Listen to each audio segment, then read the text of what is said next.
Have you heard of the 10% trap? The 10% trap says that whatever our income, we spend approximately 10% more. And once you're in the 10% trap, it becomes harder and harder to get out of it. Without, and there's a theme here, honest communication. Around Christmas, the Church of England sent out a brochure recommending that people went, to avoid heavy debts at Christmas, that people went back to returning to cash, that they only spend the money that's in their purse or their wallet. It's a good idea. It's the one that's recommended by lots of debt counselling centres. But you have to make sure that when your purse or your wallet is empty, you don't go to that magic money-making machine in the wall and take out some more.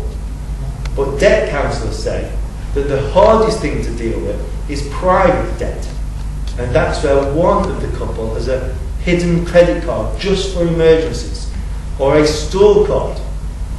And that's where honesty is so important.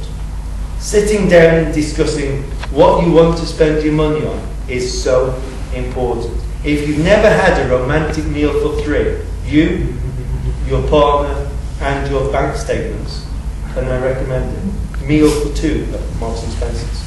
68% of marriage breakups cite financial trouble as one of the main roots of the problem. We live in a society where we're told that we deserve the absolute best. And when we don't have the absolute best, we look somewhere else for it. That's what MasterCard is there for. We imagine that the person that we are with should make us completely happy all of the time. He or she should be thinner or fatter, wittier or stronger, more attractive, more humorous, good around the house, a brilliant cook and a DIY expert. Annette's still waiting for me to do a ceiling. It's somewhere in the region of 3 years now. No, please continue, that could be edited. But too late. The person we are married to cannot be all of those things. And when we are consumed with the idea of the kind of person we want them to be, we often miss the person that they are. And it's so easy to take one another for granted in marriage. You may have noticed I've not mentioned friends, which is on the sheet. This may be because I don't have any. Or, someone said, oh, who said, oh, thank you. Or, because I believe that our best friend should be the person that we're sharing our lives with. Mine isn't here at the present moment. The person who you were stood next to, and some fella who was wearing his frock back to front and a funny collar said, or someone like that said, I now pronounce you. The person you sat right next to at the moment. As the great philosopher of this or any generation said, Homer Simpson, I don't know what to tell you, Marge. I just try and make it through I try and make the day not hurt until at night I can crawl back into bed with you. Homer's best friend is Marge, his wife, and that's how it should be. Sometimes it is important to just appreciate who you have and to love them for who they are, not who you think they should become. Marge would like to have a better husband than Homer, but he loves her and he loves his children really, really badly at times, but he tries.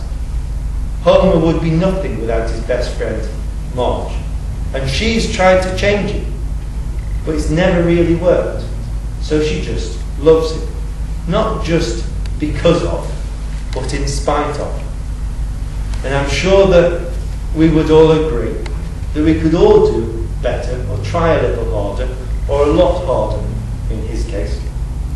But it's wrong to think that for a marriage to work, it's the other one who must be the one to improve and change. We should sometimes look at what we can do. Maybe changing the fact that instead of quickly jumping to criticism, begin to praise. Or instead of being closed emotionally, begin to share. Or instead of feeling a need to always be in control of everything, letting go and showing a need for their partner. And then, because change is dynamic, it's almost certain to affect the behaviour of the other person.